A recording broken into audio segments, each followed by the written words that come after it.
Bismillahirrahmanirrahim. Assalamualaikum warahmatullahi wabarakatuh. Alhamdulillah, nahmaduhu wa nasta'inuhu wa nastaghfiruh, wa ashhadu an la ilaha illallah wahdahu la syarika lah, wa ashhadu anna Muhammadan abduhu wa rasuluh. Amma ba'd. Kaum muslimin dan muslimat jamaah sidang salat maghrib yang senantiasa dirahmati Allah Subhanahu wa taala. Alhamdulillah, di dalam kesempatan kita di malam hari ini kita masih diberikan kemudahan oleh Allah untuk bertemu dalam rangka menjalin ukhuwah Islamiyah, yang itu adalah perintah dari Allah. Begitu pula dalam rangka untuk mendalami ilmu agama Islam, yang itu adalah kewajiban bagi setiap muslim dan muslimah. Semoga waktu yang kita luangkan di dalam kesempatan yang mulia ini dicatat oleh Allah Subhanahu wa taala menjadi catatan-catatan amal kebaikan kita semuanya. Amin ya rabbal alamin. Jamaah sidang salat maghrib yang saya hormati, di dalam kesempatan kita di malam hari ini saya akan mengajak para jamaah semuanya mentadabburi beberapa ayat-ayat yang ada di dalam kitabullah, terkhusus perkara yang berkaitan dengan kisah beberapa pemuda yang mereka itu menyelamatkan diri dari kekejaman seorang raja dan bersembunyi di dalam sebuah gua. Mungkin para jamaah pernah mendengar kisah ini, namun tidak ada salahnya untuk kita kembali mengulang, karena tidaklah Allah Subhanahu wa taala menyebutkan sebuah kisah di dalam Al-Qur'an kecuali di dalamnya terdapat pelajaran yang sangat berharga. Dan pelajaran tersebut kadang mengena kepada diri kita ketika kita mendapati permasalahannya, dan kadang lewat saja. Nah, kita berada di dalam sebuah zaman yang kebanyakan manusia itu mereka menjual agamanya untuk kepentingan pribadinya. Apa yang dikhawatirkan oleh Nabi SAW sekarang terjadi. Kata Rasulullah SAW, "Badiru bil a'mal fitan kaqita'il lailil mudlim." Kalian bersegera dengan sebuah amalan sebelum datang sebuah fitnah yang bahayanya itu seperti pekatnya malam. Kita ibarat sedang berjalan dengan mobil kita, ngebut, tiba-tiba lampu depan kita mati, gelap. Dalam keadaan kita sedang berjalan kencang, mati lampu. Bagaimana perasaan kita? Nah, itulah ibarat fitnah yang akan kita temui nanti. Kaqita'il lailil mudlim. Kata Nabi SAW, "Yusbihur rajulu mu'minan wa yumsi kafiran, wa yumsi mu'minan wa yusbihu kafiran." Di pagi hari dalam keadaan mukmin, di sore sudah murtad. Di sore hari dalam keadaan mukmin, pagi harinya sudah murtad, sudah menjadi orang kafir. Kata Nabi SAW, "Yabi'u dinahu bi'ardin minad dunya." Dia menjual agamanya dengan sedikit dari kepentingan dunia. Oleh karena itu jamaah yang berbahagia, mari kita baca beberapa ayat yang Allah Subhanahu wa taala sebutkan di dalam Al-Qur'an. Semoga kita bisa mengambil ibrah bersama-sama. Di dalam surah Al-Kahfi ayat yang ke-9 dan seterusnya, Allah mulai menceritakan tentang mereka itu. Allah berfirman, "A'udzu billahi minasyaitonir rajim. Am hasibta anna ashabal kahfi war-raqimi kanu min ayatina ajaba. Id awal fityatu ilal kahfi faqalu Rabbana atina min ladunka rahmah wa hayyi lana min amrina rashada. Fadarabna ala adhanihim fil kahfi sinina adada thumma ba'athnahum lina'lama ayyul hisbaini ahsa lima labithu amada." Artinya, Allah Subhanahu wa taala berfirman, "Am hasibta?" Apakah engkau mengira? Apakah engkau menganggap anna ashabal kahfi warraqim, bahwa orang-orang yang mereka bersembunyi di gua. Al-kahfi adalah gua. Warraqim, raqim itu maknanya adalah wadi. Wadi itu tempat berjalannya air kalau turun ke hujan. Kalau turun hujan, padang pasir yang luas di mana air itu mengalir dan jalan air itu namanya wadi. Kata Allah, apakah kalian mengira bahwa orang yang bersembunyi di gua dan mereka yang bersembunyi di padang pasir, kanu min ayatina ajaba, mereka itu memiliki atau terdapat tanda-tanda kekuasaan kami yang sangat mengherankan. Hadirin yang dimuliakan Allah Subhanahu wa taala. Di sini kata Imam Ibnu Katsir rahimahullahu taala, Allah mengajak bicara Rasulnya Nabi Muhammad sallallahu alaihi wasallam, am hasibta yakni ya Muhammad, apakah engkau mengira wahai Muhammad? Kata Al-Imam Ibnu Katsir, laisa amrahum ajiban fi qudratina. Keberadaan mereka yang bersembunyi di dalam sebuah gua dengan waktu yang cukup lama, 300 tahun lebih sedikit, ini kata Allah Subhanahu wa taala bukan sesuatu yang aneh di dalam kekuasaan kami. Laisa amrahum ajiban fi qudratina. Begitu kata Imam Ibnu Katsir rahimahullah. Lalu kata beliau, fa inna khalqas samawati wal ardi wa ikhtilafil laili wan nahar wa taskhirish syamsi wal qamari wal kawakib wa ghair dzalik min al ayatil 'azimah ad-dalah ala qudratillahi ta'ala.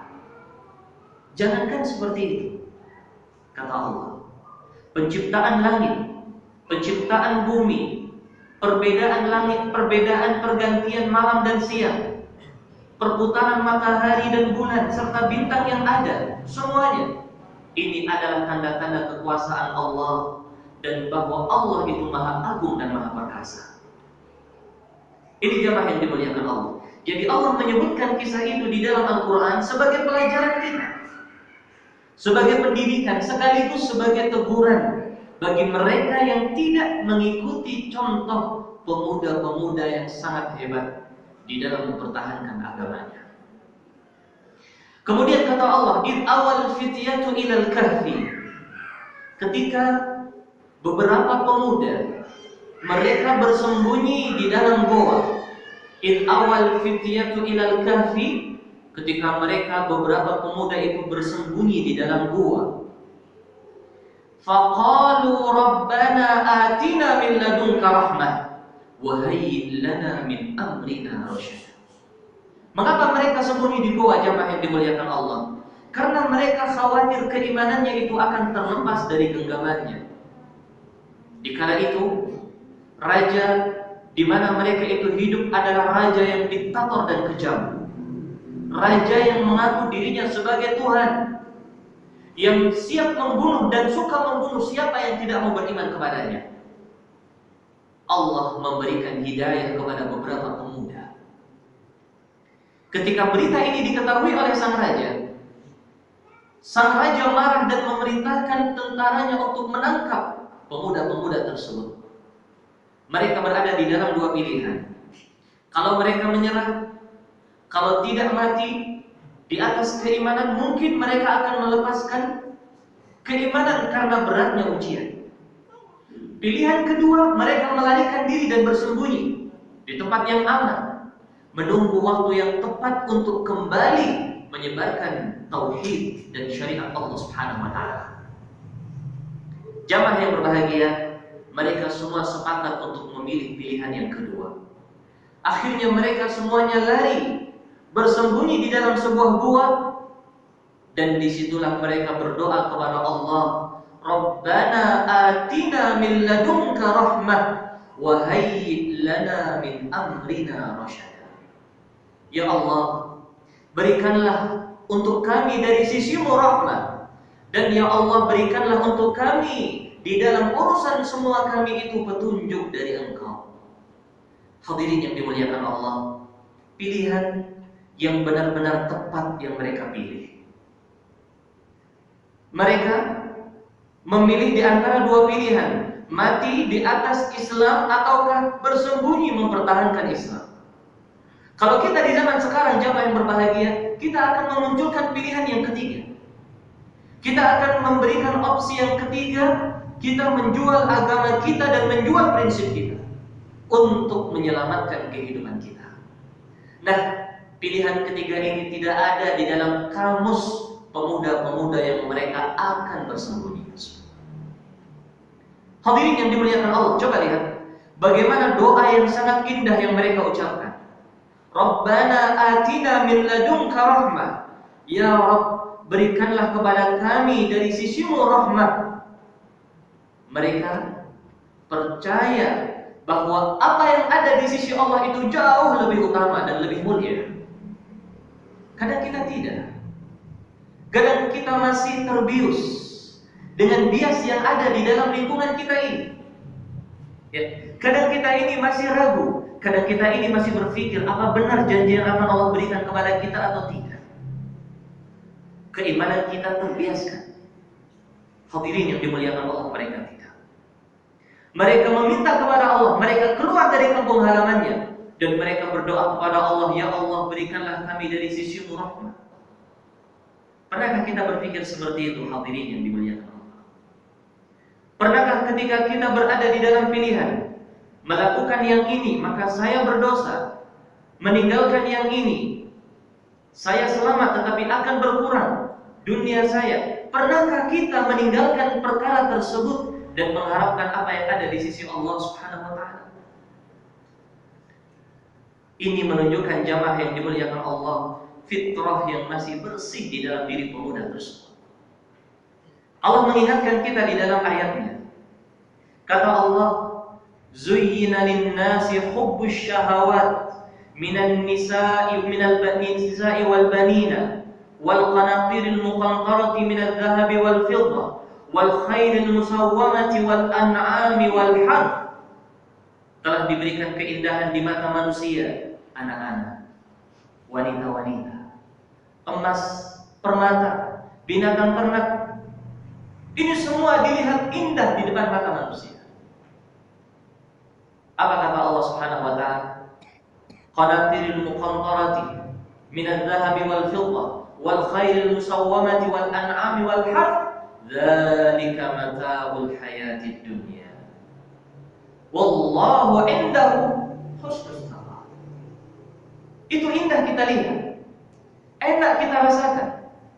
Hidup bergelimang dengan kehidupan dunia yang serba mewah. Tetapi kata Allah, itu adalah mata'ul hayatid dunya. Itu kenikmatan dunia. Dan di sisi Allah, Allah telah mempersiapkan husnul ma'ab, akhir yang baik. Kalau kita pilih itu, kita tidak akan mendapatkan ini, yang dari Allah ini, yang Allah siapkan. Kalau kita mengejar yang Allah siapkan, kita mungkin akan kehilangan yang tadi ini. Mana yang kita pilih? Kata Allah di ayat setelahnya, "Qul a'unabbi'ukum bi khairin min dzalikum." Maukah, kata Allah, aku tunjukkan kepada engkau sesuatu yang terbaik dari anak, wanita, harta benda, perniagaan, binatang ternak, semua yang kita miliki. Maukah aku tunjukkan dengan yang lebih baik? Kata Allah, "Lilladzina taqaw 'inda rabbihim jannatin tajri min tahtiha al-anhar." Orang yang mereka bertakwa kepada Allah, mereka akan mendapatkan surga yang mengalir di bawahnya sungai-sungai. Khalidina fiha, kekal mereka di dalamnya. Kemudian kata Allah, "Wa azwajun mutahharah." Mereka akan mendapatkan istri-istri bidadari yang suci. Wa ridwanun minallah. Dan ini yang paling mulia, keridhaan dari Allah. Hadirin yang dimuliakan Allah, ini kandungan doa yang diucapkan oleh mereka para pemuda. Mental mereka itu lebih hebat daripada mental orang yang ada di zaman sekarang ini, walaupun telah melalui asam garam yang sedemikian lamanya. Hadirin, kalau kita nilai secara jujur kehidupan dunia ini, adakah yang berada selalu di dalam posisi atas? Adakah orang yang hidup di dunia ini selalu enak terus? Adakah seperti itu? Tidak ada. Artinya kalau kita sudah melalui sekian banyak kehidupan, kita sudah merasakan asam garamnya kehidupan, kita tahu bahwa dunia ini sesuatu yang fana, yang kalau kita kejar kita semakin haus. Kasarabin biqiyah. Dunia ini kalau kita kejar ini ibarat fata morgana, sarabin biqiyah. Ibarat fata morgana, kita lihat dari jauh seakan-akan ada mata air. Hatta idza ja'ahu lam yajidhu syai'an. Ketika dia datang dia tidak dapat apa-apa. Nah, inilah yang dipilih para pemuda tersebut. Masa kita kalah dengan mereka para pemuda? Rabbana atina min ladunka rahmah wa hayyi lana min amrina rasyada. Dan ini yang paling indah dari doa yang mereka ucapkan. Ya Allah, berikanlah untuk kami, pilihkanlah untuk kami ya Allah dari keputusan-Mu sebagai petunjuk yang akan kami ambil. Hadirin yang dimuliakan Allah, apapun kondisinya pemuda tersebut, mereka tidak lepas dari bantuan Allah Subhanahu wa Ta'ala. Ini menunjukkan, hadirin yang dimuliakan Allah, bahwa hidayah seseorang itu berada di dalam kekuasaan Allah. Hidayah manusia itu bukan karena ketampanan mereka, bukan karena ketinggian jabatan mereka, harta benda mereka, tidak. Tetapi itu adalah pilihan dari Allah. Makanya para pemuda itu mereka menyandarkan urusannya kepada Allah. Hab lana min amrina rasyada. Hadirin yang dimuliakan Allah, Rasulullah SAW juga sering berdoa dengan seperti itu. Di antara doa yang datang dari Nabi SAW, doa yang selalu didoakan oleh Nabi SAW, Allahumma ahsin aqibatana fil umuri kulliha wa ajirna min khizyid dunya wa adzabil akhirah. Ya Allah, perbaikilah akhir dari kehidupan kami, akibatana fil umur, di dalam semua keadaan kami, ya Allah, perbaikilah. Pilihan kami untuk mengharapkan ridha-Mu, tolong berikanlah kepada pilihan kami kebaikan, ya Allah. Ini doa yang dibaca oleh Nabi SAW. Lalu kata Nabi, wa ajirna min khizyid dunya, ya Allah, jagalah kami dari azab, dari kerendahan di dunia ini dan siksa di yaumul qiyamah.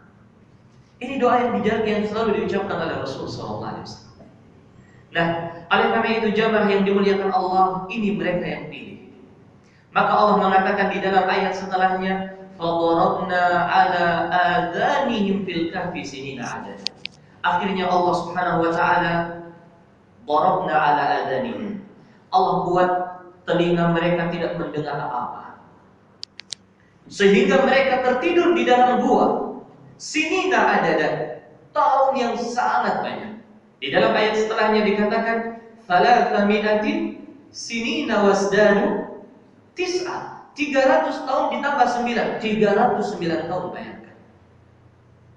Oleh karena itu jemaah yang dimuliakan Allah, seseorang yang dia memilih keridhaan Allah, seseorang yang dia itu menjadikan Allah sebagai pelindungnya, Allah akan berikan kepada dia pertolongan dari sisi yang tidak sangka-sangka. Ini kelebihan orang yang menyandarkan dirinya kepada Allah. Orang yang dia menjadikan kehidupannya itu bertopang kepada kekuatan Allah. La haula wa la quwwata illa billah. Allah akan bantu mereka. Beda halnya dengan orang yang menjadikan sandaran hidupnya kepada dunia yang dia miliki. Kalau dia memiliki dunia, dia merasa hebat. Kalau sudah ada ini untuk bulan ini 20 juta, bulan depan 20 juta. Berarti kalau ada 100 juta, dia bisa hidup selama 5 bulan. Orang yang seperti ini, jamaah yang dimuliakan Allah, adalah orang yang lemah pada hakikatnya. Bagaimana kalau uangnya dicuri? Bagaimana kalau uangnya terbakar? Bagaimana kalau ada musibah, harus mengeluarkan uang banyak, sehingga yang semestinya dia simpan selama 5 bulan harus dia habiskan dalam 1 hari? Coba bayangkan. Tetapi orang yang mereka menyandarkan kehidupannya kepada Allah, maka dia tidak akan takut apapun yang terjadi di dalam kehidupan dunia ini, karena dia telah berdoa, wa ajirna min khizyid dunya wa adzabil akhirah. Ya Allah, jagalah kami dari kerendahan dunia dan siksa di yaumul qiyamah kelak. Hadirin yang saya hormati, mari kita buang-buang jiwa pengecut di dalam diri kita. Kenapa saya katakan pengecut? Karena kita tahu ya, bahwa harta benda ini bukan modal kehidupan, tetapi kita masih bersandar kepada itu. Kita tahu bahwa dunia ini akan kita tinggalkan, tetapi kita nggak bisa melepaskan dunia itu. Ketika harus memilih keridhaan Allah, kalau kita bisa mengumpulkan dua-duanya, Masya Allah, kita mendapatkan keridhaan Allah, kita mendapatkan dunia dengan cara yang halal. Kita bisa mengamalkan sunnah Nabi SAW, kita bisa mendapatkan kenikmatan dunia. Ini alhamdulillah. Namun kalau kita harus memilih, apakah kita akan memilih seperti pilihannya Qarun, ataukah kita akan memilih seperti pilihannya para pemuda tersebut? Hadirin yang dimuliakan Allah Subhanahu wa taala, itu yang terjadi. Mereka tertidur di gua tersebut dengan kurun waktu yang lama. Dan begitulah ketika Allah akan menyelamatkan suatu kaum, Allah akan berikan kepada dia apa saja sesuai dengan kehendak Allah Subhanahu wa taala. Saya rasa para jamaah ingat kisahnya Nabi Nuh. Bagaimana beliau itu disuruh membuat perahu. Coba lihat. Membuat perahu di daerah yang tidak ada lautan. Tapi beliau tetap membuat. Setiap hari orang-orang yang tidak mau beriman kepada Nabi Nuh mengejek Nabi Nuh, untuk apa buat perahu, untuk apa buat perahu? Ini kata Allah diceritakan di dalam Al-Quran. Wa yasna'ul fulka wa kullama marra 'alaihi mala'un min qaumihi sakhiru min. Dan Nabi Nuh pun tetap fokus membuat perahu. Setiap orang lewat, mereka mencela, mereka meremehkan, mereka menghina Nabi Nuh alaihissalam. Beliau sadar ini perintah dari Allah Azza wa Jalla. Kata Nabi Nuh alaihissalam, qala in taskharu minna fa inna naskharu minhum kama taskharun. Boleh mereka meremehkan kami sekarang, tetapi nanti kami akan kembali meremehkan kalian sebagaimana kalian meremehkan kami. Dan terbukti ketika Allah memerintahkan kepada langit menurunkan hujan, bumi mengeluarkan air. Wa qila ya ardu bla'i ma'aki wa ya sama'u amtiri wa qidal ma' wa qudiya al-amru wastawat 'alal judi wa qila bu'dan lil qaumil zalimin. Wahai bumi, keluarkan air kamu. Wahai langit, turunkan air kamu. Kemudian bersatulah air atas dan bawah. Terjadilah banjir, menggenang semua permukaan bumi di kala itu. Dan dikatakan, selamat tinggal wahai orang-orang yang zalim. Nabi Nuh selamat dengan kaumnya. Coba lihat, Allah kalau sudah berkeinginan, berkehendak menolong sebuah kaum, Allah akan tolong dengan cara apapun yang Allah inginkan. Walaupun secara prediksi manusia itu sesuatu yang mustahil. Masihkah kita tidak percaya dengan janji Allah, para jamaah? Kita harus yakin. Baik. Kemudian Allah mengatakan di ayat yang keempat yang kita baca, "Tsumma ba'atsnahum." Setelah mereka melalui waktu yang panjang, tertidur di dalamnya, lalu kami bangkitkan mereka. Kata Imam Ibnu Katsir, min raqdatihim tilka, dari tidurnya mereka. Wa kharaja ahaduhum bidarahim ma'ahu liyashtariya lahu biha ta'aman yakuluna. Kemudian salah satu di antara mereka setelah bangun diutus untuk membeli makanan ke kota.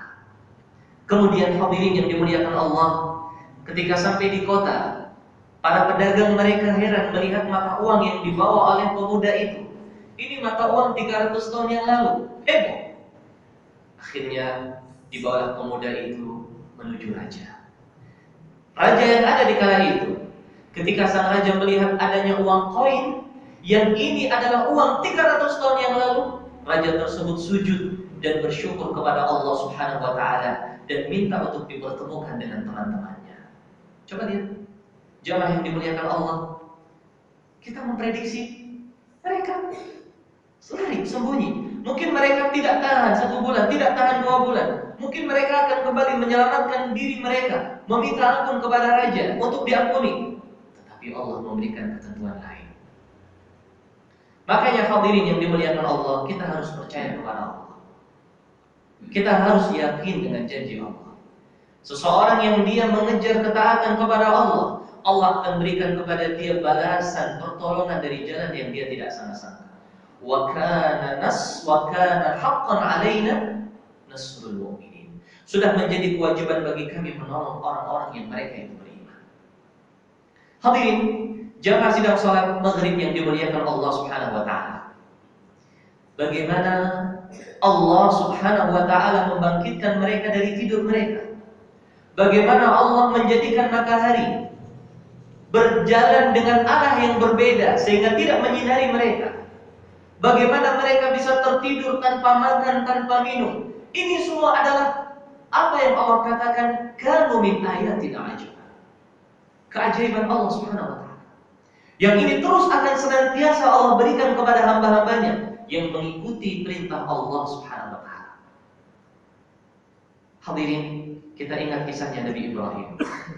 Apa yang menghalangi antara beliau dengan kematian? Tinggal dilemparkan ke dalam api. Prediksi manusia, orang yang dilemparkan ke dalam api akan mati. Tetapi dengan seketika itu juga Allah memberikan wahyu. Qulna ya naru kuni bardan wa salaman ala Ibrahim. Kami katakan kepada api tersebut, wahai api, jadilah dirimu itu dingin dan sejuk kepada Nabi Ibrahim. Selamat. Nabi Musa alaihissalatu wassalam, kita masih lupa. Bagaimana kita masih belum mengingat perkara tersebut. Bagaimana beliau itu terkepung di depan lautan, di belakang tentara Fir'aun. Allah mewahyukan kepada Nabi Musa untuk memukulkan dengan tongkatnya ke lautan. Akhirnya bagaimana? Terbelah lautan itu dan Nabi Musa berjalan dengan kaumnya menyelamatkan diri mereka sampai menjadi akhir dari kematian Fir'aun dan bala tentaranya. Ketika Nabi Musa sudah lewat, Fir'aun mengejar di belakang, kembali dipukul dan baliklah kembali lautan. Tenggelamlah Fir'aun dan bala tentaranya. Dalam kondisi prediksi manusia itu, Musa akan tertangkap oleh Fir'aun dan akan dibunuh oleh Fir'aun. Terjadi apa yang terjadi? Hadirin yang dimuliakan Allah, Nabi Isa alaihissalam, beliau sudah dikepung di dalam rumahnya. Tidak ada lagi tempat keluar. Orang-orang Yahudi di luar, mereka dengan senjata yang lengkap. Satu orang masuk untuk menangkap hidup-hidup Nabi Isa alaihissalam. Apa yang terjadi? Pertolongan dari Allah. Allah Subhanahu wa taala angkat Nabi Musa, bal rafa'ahu Allahu ilaihi. Bahkan Allah angkat Nabi Musa ke langit, Nabi Isa ke langit. Allah angkat Nabi Isa alaihissalam ke langit. Kemudian Allah menjadikan orang yang akan membunuh Nabi Isa alaihissalam wajahnya mirip dengan Nabi Isa sehingga dia ditangkap oleh teman-temannya dan disalib. Kekuasaan Allah. Kekuasaan Allah, jamaah yang dimuliakan Allah, agar kita tidak ragu dengan apa yang telah Allah janjikan kepada kita. Yakin, sebagaimana yakinnya Rasul Shallallahu Alaihi Wasallam. Jangan kita takut dengan rezeki, jangan kita takut dengan masa depan kita. Ini semuanya sudah dijamin oleh Allah. Kata Nabi Shallallahu Alaihi Wasallam, "Lau annakum tatawakkaluna 'ala Allah haqqa tawakkuli, la razaqakum kama tarzuqut tayr, taghdu himasan wa taruhu bitan." Seandainya kalian semua bertawakal kepada Allah dengan sebenar-benar tawakal. Bagaimana sih seorang bertawakal kepada Allah dengan sebenar-benar tawakal? Dia berusaha mengejar keridhaan Allah. Apa yang Allah perintahkan dia jalankan, apa yang Allah larang dia tinggalkan. Yakin dengan janji Allah. Kata Nabi SAW, niscaya Allah akan memberikan rezeki kepada kalian sebagaimana burung mendapatkan rezeki. Bagaimana burung mendapatkan rezeki, jemaah? Kata Nabi SAW, taghdu himasan. Dia pergi pagi hari terbang dalam keadaan perutnya lapar perutnya. Wa taruhu biqana, dan dia pulang kembali di sore hari dalam keadaan di mana makan? Dari mana makanan itu semuanya? Allah yang akan menentukan itu semuanya. Jujur saja jamaah yang saya hormati, kebanyakan batu sandungan kita di dalam mengharap keridhaan Allah adalah dunia. Ya kan? Kembalinya kepada dunia. Jabatan kita, ya tentunya kalau kita bukan menjadi orang yang tenar, bukan orang yang hebat, tidak memiliki jabatan, otomatis keuangan kita akan berkurang. Wanita, ini juga bagian dari dunia. Anak-anak juga bagian dari dunia. Kembalinya kepada dunia. Nah, bagaimana kalau kita sudah dijanjikan oleh Allah dunia, jaminan Quran, apakah kita masih ragu? Apakah kita masih berjalan di tempat, tidak mau untuk melangkah ke depan? Allah mengatakan, "Wa may yattaqillaha yaj'al lahu makhraja wa yarzuqhu min haitsu la yahtasib." Barang siapa yang dia bertakwa kepada Allah, Allah akan berikan untuk dia jalan keluar dari yang dia tidak sangka-sangka. Yaj'al lahu makhraja. Tiba-tiba ada jalan keluar. Dan Allah akan berikan rezeki kepada dia di jalan yang dia tidak sangka-sangka. Tiba-tiba dia dapat rezeki. Begitu jamaah yang dimuliakan Allah.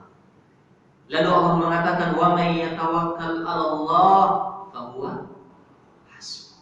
Siapa yang dia bertawakal kepada Allah, maka Allah lah yang akan mencukup dirinya. Kita ini dijaga bukan agama kita kalau kita menjaga agama Allah.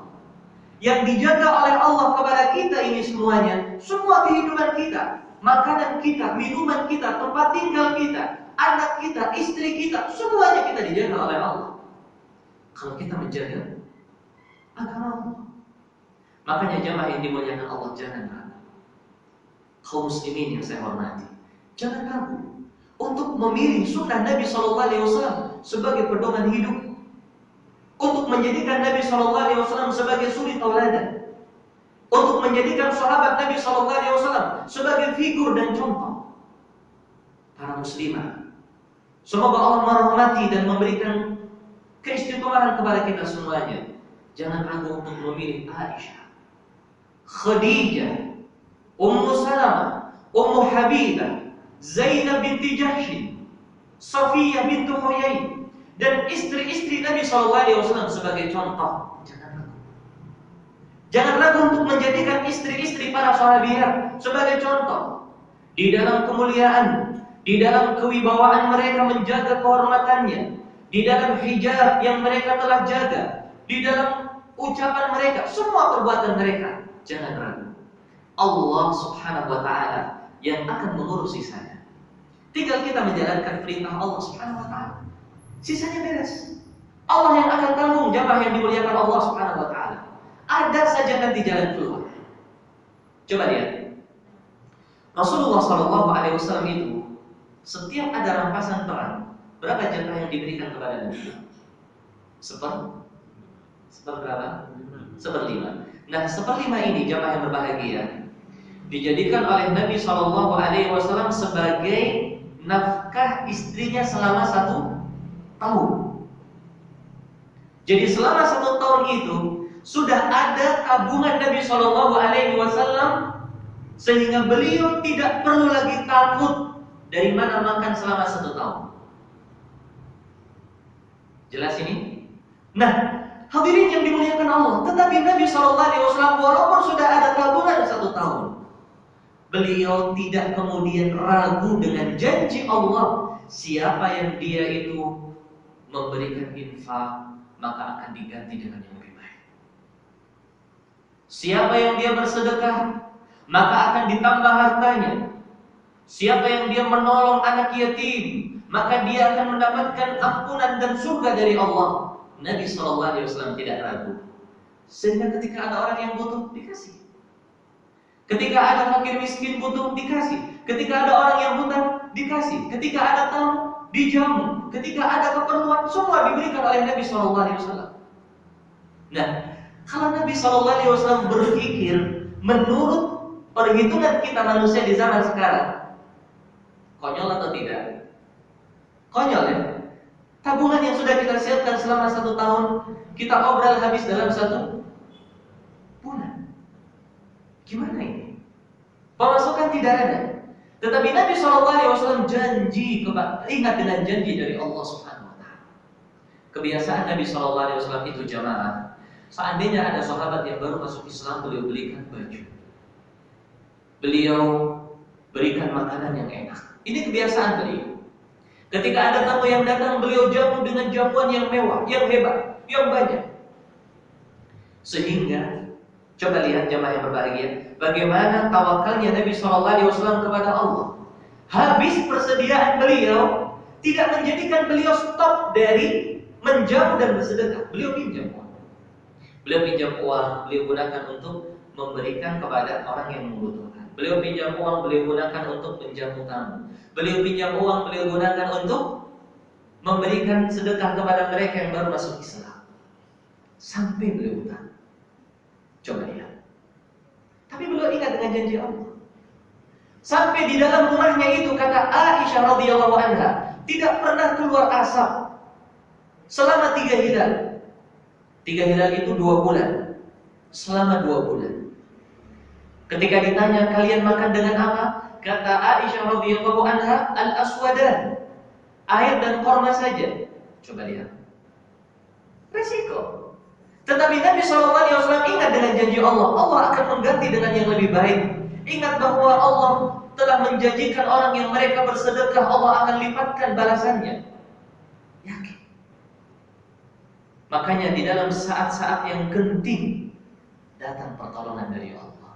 Dalam saat-saat yang genting datang pertolongan dari Allah. Dalam saat-saat yang genting datang pertolongan dari Allah dengan tiba-tiba.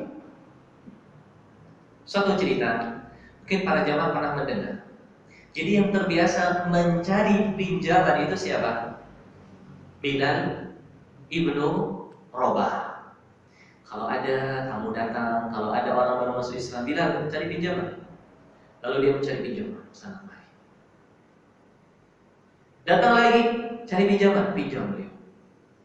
Dan sampai pada suatu hari Bilal ibnu Rabah ini dihadang oleh seorang Yahudi. Saya tahu kamu lagi cari duit kan untuk pinjam, kata orang Yahudi. Iya benar. Kamu pinjam saja sama saya, kata orang Yahudi ini. Saya kasih kamu tempo tanggal sekian bulan sekian. Kamu pinjam berapapun boleh. Yang penting tanggal sekian bulan sekian kamu harus bayar. Baik. Diambillah uang tersebut dari orang Yahudi. Dipakai oleh Nabi SAW semua kebutuhan beliau, menjamu tamu, memberikan sedekah kepada fuqara masakin, orang yang baru masuk Islam. 3 hari sebelum jatuh tempo, Bilal ibnu Rabah udah bingung, dari mana nih pinjaman lagi? Begitulah kehidupan Nabi, gali lubang, tutup lubang. Tetapi Nabi SAW beliau bayar. Artinya begini jamaah yang dimuliakan Allah, jangan kita mengikuti kehidupan Nabi SAW, tetapi kita tidak bertanggung jawab. Saya pinjam dari sini, tutup yang ini, pinjam dari yang lain, tutup yang ini. Kita nggak bayar-bayar, clear. Tapi Nabi SAW bertanggung jawab. 3 hari sebelum jatuh tempo membayar hutang kepada orang Yahudi ini, Bilal ibnu Rabah pusing, di mana pinjam duit lagi? Kesana tidak dapat, kesini tidak dapat, kesini tidak dapat. Ketemulah dia dengan orang Yahudi yang meminjamkan uang. 2 hari lagi Bilal, baik. Hari esoknya Bilal belum mendapatkan jalan keluar. Ketemu dengan orang Yahudi itu. Besok adalah jatuh temponya kamu membayar hutang. Kalau kamu tidak bisa membayar apa yang telah kamu ambil dari saya, kamu akan saya tarik, saya jadikan sebagai budak. Ini kata orang Yahudi tersebut. Akhirnya dengan perasaan yang bercampur aduk, Bilal ibnu Rabah menghadap Nabi SAW. Ya Rasulullah, besok adalah jatuhnya waktu kita membayar, dan kita tidak memiliki uang yang akan kita gunakan untuk membayar. Daripada saya harus ditarik menjadi budak mereka, ya Rasulullah, izinkan saya, kata Bilal ibnu Rabah. Bagaimana kesetiaan beliau kepada Nabi SAW. Izinkan saya, ya Rasulullah, menjadi budak pembantu sementara orang-orang kaya dari kalangan para sahabat. Daripada saya menjadi budaknya orang Yahudi, mendingan saya menjadi budaknya sementara orang-orang kaya dari para sahabat. Akhirnya dia pulang di malam hari, dia mempersiapkan bajunya, dia mempersiapkan alat untuk bekerja. Sebelum azan subuh, beliau siap-siap berangkat. Hadirin yang dimuliakan Allah, subhanallah. Sebelum dia keluar dari rumah, tiba-tiba datang orang memanggil Bilal. Ya Bilal, ajib Rasulullah. Ya Bilal, kamu temui Nabi Shallallahu Alaihi Wasallam. Temui kamu Nabi Shallallahu Alaihi Wasallam. Datanglah Bilal bin Rabah menghadap Nabi Shallallahu Alaihi Wasallam. Tiba-tiba di depan Nabi Shallallahu Alaihi Wasallam sudah ada 3 ekor onta yang penuh dengan barang muatan perniagaan di atasnya sebagai sedekah dari hamba Allah untuk Rasulullah Shallallahu Alaihi Wasallam. Coba lihat hadirin yang dimuliakan. Akhirnya kata Nabi Shallallahu Alaihi Wasallam, Bilal, kamu tidak perlu lagi keluar cari kerjaan. Kamu ambil 3 onta ini, bayar hutang kamu. Sisanya kamu sedekahkan kepada orang yang butuh. Diambil oleh Bilal bin Rabah. Dibayar semua hutangnya. Masih sisa ya Rasulullah. Masih sisa, coba bayarkan. Kata Nabi SAW, kamu bagi secepatnya. Dibagi oleh Bilal bin Rabah, masih sisa. Sampai hari yang ketiga kata Nabi SAW kepada Bilal, masih ada ya wahai Bilal? Masih ada ya Rasulullah. Saya tidak akan pulang ke rumah sampai kamu membagikan semuanya. Akhirnya di hari itu juga dihabiskan oleh Bilal bin Rabah, dibagi kepada orang yang membutuhkan. Coba lihat. Jadi hadirin yang dimuliakan Allah, kalau kita ingin yakin dengan janji Allah, kita harus yakin kalau kita ingin menerima, kalau kita ingin melihat bukti dari janji Allah, kita harus yakin dulu dengan janji Allah. Kalau kita belum yakin dengan janji Allah, kalau kita masih suudzon dengan Allah, masa sih? Secara perhitungan ekonomi yang setelah saya pelajari, tak mungkin besar pasak daripada dia, katanya. Akhirnya dengan berbagai model cara dia mengirit, dia berusaha untuk meminimalkan pengeluaran. Dalam keadaan ada orang yang membutuhkan, dia tahan-tahan, dia tidak bersedekah. Akhirnya dia mendapatkan doanya malaikat, Allahumma ati mumsikan talafa. Ya Allah, berikanlah doa, berikanlah pengkabulan kepada orang yang kikir, orang yang tidak mau memberi kehancuran. Hancur sudah dunianya. Oleh karena itu jamaah yang dimuliakan Allah, mari kita yakin dengan janji Allah. Ikuti sunnah Nabi SAW. Pasti Allah akan memberikan pertolongan kepada kita. Jangan terburu-buru untuk mendapatkan pertolongan dari Allah, tetapi yakinlah pertolongan Allah itu akan sampai. Kalau kita tidak merasakan, yang akan merasakan siapa? Anak cucu kita. Kita berusaha menghidupkan sunnah di rumah kita, menghidupkan sunnah di masjid kita. Banyak yang menentang, banyak yang memusuhi, banyak yang mencibir. Kita bersabar. Barangkali kita meninggal dunia ini dan sunnah itu akan tersebar setelah kita meninggal dan dipimpin oleh anak cucu kita. Siapa tahu? Ya, oleh karena itu hadirin yang dimuliakan Allah, semoga sekelumit kisah dari apa yang telah dipilih oleh para pemuda Ashabul Kahfi itu memberikan kepada kita dorongan untuk seperti mereka tidak ragu-ragu dengan janji Allah dan semakin yakin dengan janji Allah dan semakin yakin dengan hari pembalasan, yang itu semuanya akan menuntun kita untuk selalu taat kepada Allah dan meninggalkan semua larangannya. Ini yang dapat saya sampaikan di dalam kesempatan kita di malam hari ini. Semoga yang sedikit ini bermanfaat untuk diri saya dan para jamaah semuanya. Dan saya rasa masih ada waktu, mungkin ada yang ditanyakan dari para jamaah. Barangkali ada terkait dengan apa yang tadi saya sampaikan. Silakan, mungkin ada. Apa mungkin masih ada yang ditanyakan.